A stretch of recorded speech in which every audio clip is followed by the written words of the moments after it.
특별히 축복할 때 하면 그렇게 될 줄 믿습니다. 행복하십시오. 성령 충만하십시오. 두려운 마음이 믿음으로 이겨내시기를 주의 이름으로 축원합니다. 오늘은 우리 특송 할렐루야 찬양대의 특송을 잠시 좀 멈추려고 합니다. 작은 공간에서 연습하시다 보면 행여나 좀 어려움이 있으실 것 같아서 지휘자님과 우리 모든 관계자님과 상의해서 이렇게 결정을 내렸고요. 우리 성가대가 없으니까, 찬양대가 없으니까 제가 너무나 파트너를 잃어버린 것 같이 허전해서 그 거리가 더 넓게 느껴지네요. 우리 빨리 안정화돼서 우리 성가대의 아름다운 찬양으로 또 예배의 영광을 돌릴 수 있도록 기도해 주시기를 주의 이름으로 축원합니다. 우리 오늘 말씀 제목입니다. 따라합시다. 쳐다본즉 모두 살더라. 먼저 여러분의 믿음을 먼저 확인하고 싶습니다. 하나님의 약속은 반드시 지켜진다는 것을 믿으십니까? 하나님이 약속하신 것은 반드시 이루어진다는 것을 확신하십니까? 믿으시면 아멘. 그 아멘 소리대로 되어질 줄 믿습니다. 약속을 믿었더니 살아나는 사건이 일어났다. 그것이 오늘 본문의 기록 내용이에요. 불뱀에 물려 죽어가는 사람들이 하나님의 약속을 따라서 노뱀을 쳐다보고 살아났다는 사건, 이것이 오늘 민수기를 통해 주신 말씀일 뿐만 아니라 오늘 이렇게 힘든 바이러스의 공포로부터 우리가 살 길은 오직 예수님의 약속을 믿고 주님을 쳐다볼 때 모든 일이 해결됨을 믿고 오늘 주님을 바라보며 주님께 모든 시선을 고정하는 우리 교회와 성도 되시기를 주의 이름으로 부탁드립니다. 이 사건에는 구원에 대한 귀한 메시지가 담겨 있어요. 그러기에 잘 경청하셔야 합니다. 임진왜란 당시 선조 임금이 신의주 지역을 피난길에 올랐습니다. 임금은 수개월 동안 계속된 피난 생활 속에서 지칠 대로 지쳤습니다. 또한 심한 허기와 굶주림으로 이것저것 가리지 않고 무엇이든 맛있게 먹었다고 전해져요. 하루는 어떤 생선이 올라오는데 너무나 맛있어서 왕은 묻습니다. 이 생선 이름이 무엇이냐? 묻자 신하가 대답합니다. 모고라 하옵니다. 이런 맛있는 음식은 처음 본다. 이 생선의 이름을 배의 빛을 따라 앞으로는 은어라 불러라 라고 명령한 이후에 그 나라는 그 고기를 은어라 부릅니다. 전쟁이 끝나고 궁으로 돌아온 임금은 은어의 맛이 너무나 그리웠습니다. 그때 참 맛있었는데, 그래서 피난 중에 먹어본 그 맛을 기억하면서 다시 한번 은어를 대령하라 말합니다. 근데 이게 웬일이에요? 그렇게 맛있던 은어의 맛이 너무나 형편없더라는 겁니다. 마음이 상한 왕은 도로 먹어라 해라 하면서 화를 내면서 그 상을 물렀대요. 그래서 이런 말이 생겼답니다. 도로목, 도루묵. 그 사람들은 기대만큼 결과가 못 미치거나 수고나 노력이 헛될 경우에 이런 말을 쓰지요. 기억하십니까? 말짱, 도루묵이더라. 그런데 오늘 읽은 본문을 보면 꼭 선조 임금을 보는 것 같습니다. 선조 임금을. 우리 4절 말씀을 함께 읽을까요? 4절 말씀 시작. 백성이 호르산에서 출발하여 홍해길을 따라 애굽 땅을 우회하려 하였다가 길로 말미암아 백성의 마음이 상하니라. 선조의 임금 마음에 상했던 것처럼 백성의 마음이 상했습니다. 그 뜻은 무엇일까요? 이스라엘 백성은 430년을 애굽에서 살았던 탓에 여행을 해본 적이 없습니다. 다른 나라를 가본 적도 없습니다. 심지어 다른 나라 사람들을 만나본 일도 없어요. 그러한 그들이 홍해를 건너 가나안 땅에 들어가기 위해 광야를 횡단하며 겪은 일들은 어렵고 힘든 일의 연속임에 분명합니다. 가는 길은 멀고 기후는 나쁘고 길도 없습니다. 심지어 이정표도 없고 방향도 모릅니다. 그렇다고 자신들의 결정대로 행하는 것도 아니에요. 구름 기둥과 불 기둥으로 지시하시는 대로 가라시면 가고 서라면 멈춰야 되는 그 답답한 걸음걸음을 옮기는 그들을 바라보면서 왜 불평이 안 났을까요? 그러나 더 큰 문제는 그들의 마음이 상했다는 겁니다. 따라합시다. 길이 문제가 아니라 마음이 문제입니다. 어떤 주인이 두 종을 불러 각각 집을 지으라고 했답니다. 집을 지은 땅과 건축 비용을 똑같이 주었는데 한 종은 주인이 살 집이라고 생각하여 정성을 다해 지었습니다. 건축자들도 이것저것 좋은 것을 비교해가며 곤란했습니다. 비용도 아끼려고 발품을 팔았습니다. 2년쯤 지난 후 걸작이 만들어져서 그 집을 지나면서 사람들은 일제히 말합니다. 누가 지었는지 참 나도 살고 싶다. 그러나 다른 한 종은 달았습니다. 평소 주인이 하던 일이면 마땅치 않았고 자신이 종이라는 사실 역시도 항상 불평이었습니다. 그렇게 불평스럽고 짜증스럽던 마음에 상함이 찾아왔어요. 지금 사는 집이면 됐지 돈푼이나 있다고 또 집을 짓는다고? 아이고. 그런 불평으로 건축자재를 골랐으니 건성으로 골랐고 비용도 3분의 2는 인부들과의 술자리로 탕진해버립니다. 겨우 3분의 1로 집을 지은 그 집 부실 건축이 분명했습니다. 건축이 끝나자 주인이 두 종을 불러 이렇게 말합니다. 집 짓느라 수고 많았네. 그동안 당신들이 나를 위해 충성을 다한 보답으로 집 한 채씩 선물하고자 지은 것이니 그곳에서 살게나. 내 마음이니 받아주게. 이미 결말을 짐작하셨나 봅니다. 누가 기뻐하고 누가 후회했을 것은 삼척동자도 아는 그런 결론이겠지요. 이스라엘 경우도 마찬가지입니다. 하나님이 하시는 일이 불평스럽고 마음이 들지 않았습니다. 뭔가 좀 이루어져야 하는데 이루어지지 않고 더디고 더디니 결국 마음이 상했다는 겁니다. 사랑하는 성도 여러분, 이스라엘 백성의 마음이 상한 진짜 이유를 아십니까? 에돔 땅을 가로질러 가야 하는데 빙 돌아 고생하며 가다니 마음이 상했을까요? 아닙니다. 결국 그 마음이 상한 진짜 이유는 하나님의 약속을 믿지 못했기 때문입니다.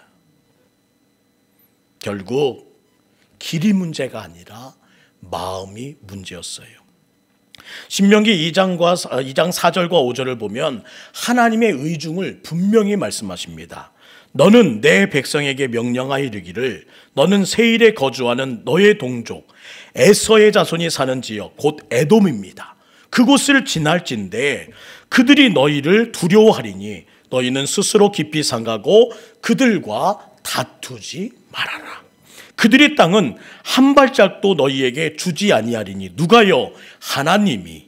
이는 내가 세일산을 에서에게 기업으로 주었기 때문이다. 이것이 바로 나의 약속이기 때문이야. 하나님은 동족인 에돔 족속과 전쟁하는 것을 원치 않으신다고 분명히 말씀하셨습니다. 아무리 빠르고 편한 지름길이라 해도 하나님이 원치 않으시면 어떻게 해야 될까요? 접어야 합니다. 하나님이 안 된다고 하실 때는 그만한 이유가 있습니다. 따라합시다. 그만한 이유가 있다. 항상 우리 삶에 더딥니다. 편한 지름길이 막힙니다. 일이 형통케 되지 않고 더딥니다. 그때마다 우리는 우리 마음에 외쳐야 합니다. 그만한 이유가 있겠지. 사실 이긴다 해도 엄청난 전력 손실을 초래해서 정작 가나안 정복을 위한 전쟁에는 힘 한 번 제대로 쓰지 못할 수도 있었기 때문이에요. 그렇게 되면 정말 끝이잖아요. 끝. 그래서 하나님은 막으셨던 것입니다. 그리고 말씀하십니다. 약속하십니다. 너희는 꼭 들어갈 거야. 내가 가나안을 너희에게 줄 것이다. 때가 되면 이루어질 것을 믿었어야 하는데 결국 그들은 하나님의 약속을 믿지 못했기 때문에 마음이 상해버렸다는 겁니다. 현재 상황을 받아들일 수 없었습니다. 지금 상황이 엉망진창으로 보입니다. 가로질러 가야 하는데 빙 돌아서 가니 이것이 답답한 인생처럼 이 마음이 부글부글 끓습니다. 동북교회 성도 여러분, 제발 부탁드립니다. 조바심을 갖지 맙시다. 허락되지 않은 것에 대하여 미련을 버립시다. 하나님이 원하지 않는다? 과감히 저물 수 있는 여러분 되기를 간절히 부탁드립니다. 하나님의 약속을 믿으면 우리에게 언제든지 부어주시는 은혜가 있어요. 하나님의 약속을 믿는 자에게 주시는 마음의 평안이 있습니다. 그것을 뭐라 부르는지 아십니까? 바로 여유입니다. 여유. 저는 우리 동북교회가 또한 우리 모든 동북교회 성도님들이 아무리 긴박한 상황이고 아무리 절박한 상황이라 할지라도 믿음과 하나님의 약속과 지키신다는 그 하나님의 거룩한 은혜의 선포가 있기에 여유로운 여러분 되기를 주의 이름으로 축원합니다. 마음이 조바조바해서, 마음이 조급해서 허락되지 않은 일에 대한 미련을 버리지 못해서 가슴 졸여 잠 못 이루는 저녁이 없이 여러분의 마음이 평안하여 단잠 이루고 평안하여 행복을 노래하고 평안하여 잘 될 것입니다 라고 말할 수 있는 믿음의 사람 되시기를 주의 이름으로 축복합니다. 기억하십니까? 예수님은 열심히 사셨습니다. 아침과 저녁까지 최선을 다해 분주히 사셨지만 결코 바쁘다 바빠 말하시면서 숨을 고르시는 일이 없으셨어요. 근데 참 여유롭게 사셨습니다. 근데 우리의 모습을 보면 참 조급하기에 짝이 없습니다. 얼마나 뭐가 그리 바쁜지 헉대는 소리가 우리의 삶을 너무나 숨가쁘게 합니다. 조바심을 가지고 안절부절 못합니다. 심지어 수면제가 없이는 잠 못 이루는 분들이 얼마나 많아지고 있는지 모릅니다. 이것은 어른의 문제가 아니에요. 요즘 젊은이들이, 청년들이 수면제 없이는 잠을 못 자는 현실을 만들어가고 있다는 겁니다. 여유가 없어졌어요. 우리가 지켜보는 이스라엘 백성도 마음이 상한 그 여유로움을 잃어버리고 약속을 떠나 그 조급함이 그들을 엄습해 오니 길이 문제가 아니라 마음의 문제가 찾아오니 결국은 그들의 삶 가운데 원망이 찾아오고 결국 죄를 짓게 되더라는 겁니다. 민수기 21장 5절 말씀이에요. 백성이 하나님과 모세를 향하여 무엇했다? 원망하되 어찌하여 우리를 애굽에서 인도해 내어 이 광야에서 죽게 합니까? 이곳에선 먹을 것도 없고 물도 없습니다. 우리 마음이 이 하찮은 음식이 이제는 진절머리가 납니다. 그들의 주장이 터무니없지는 않습니다. 우리가 그들의 처지라도 분명 똑같은 반응을 했을 거예요. 그러나 그들의 마음속에는 큰 세 가지 죄가 숨겨져 있었어요. 첫 번째, 그들은 인생의 주권자를 혼동했다는 겁니다. 애굽에서 그들을 데리고 나오신 분은 누구십니까? 하나님이셨습니다. 모세도 아니고 아론도 아닙니다. 하나님께서 하신 일이었습니다. 사랑하는 성도 여러분, 인간의 가장 큰 죄악은 인생의 주권자를 혼동하는 것입니다. 사람이 인생을 좌우하는 것 같아도 결코 아닙니다. 하나님께서 우리 인생을 좌우해 주십니다. 그 자리는 오직 하나님의 자리예요. 잊지 마세요. 지금 여기는 하나님께서 주신 자리요. 지금 이 시간은 하나님께서 우리에게 책임지긴다 약속하신 시간임을 잊지 마시고, 여러분 불안하지 마시고 믿음 안에서 든든히 서가는 여러분 되기를 주의 이름으로 축원합니다. 인간의 가장 큰 죄악을 범하지 마세요. 인생의 주권자를 혼동하면 큰일 납니다. 하나님이 내 인생의 주권자이십니다 하면 건강합니다. 하나님이 내 인생의 주권자이시면 가정을 책임져 주시고 여러분의 앞날을 지켜주실 줄 믿습니다. 그 믿음 안에 걸어가시는 여러분 되시기를 간절히 부탁드립니다. 둘째 큰 죄악은 그들은 하나님의 뜻을 오해했다는 거예요. 이스라엘 백성들은 왜 우리를 광야에서 죽게 만드냐고 원망했지만 하나님의 뜻은 죽이는 것이 아니라 살리는 것임을 잊지 않는 여러분 되기를 원합니다. 끝까지, 그리고 오늘도 우리를 살리려고 힘쓰시는 하나님의 굳건한 믿음을 지키시고 여러분의 가정을 지키시는 하나님, 여러분의 사업을 지키시는 하나님, 여러분의 건강을 지키시는 하나님, 여러분의 자녀와 손주와 온 가문을 지키시는 하나님과 이 교회와 나라를 지키시는 하나님의 그 살림을 목격하는, 그 살리시는 은혜를 목격하는 우리 모두 되기를 간절히 소망합니다. 주여, 살리시고자 하셨군요. 이 모든 위기의 상황을 지난 후에 우리의 유일한 고백은 주님이 살려주셨습니다 하는 믿음의 선언이 될 수 있기를 간절히 축원합니다. 셋째, 그들은 하나님의 은혜를 잊어버렸다는 거예요.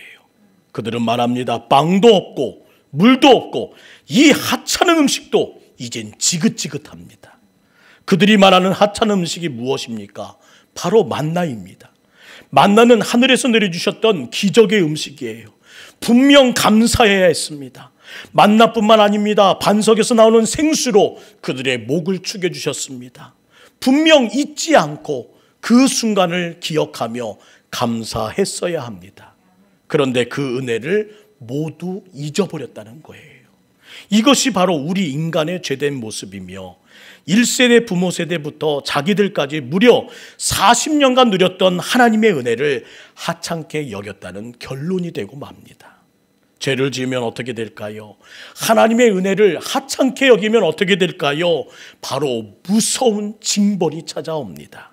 우리 민수기 21장 6절 그 무서운 징벌을 마주하기 원합니다. 함께 읽습니다. 시작.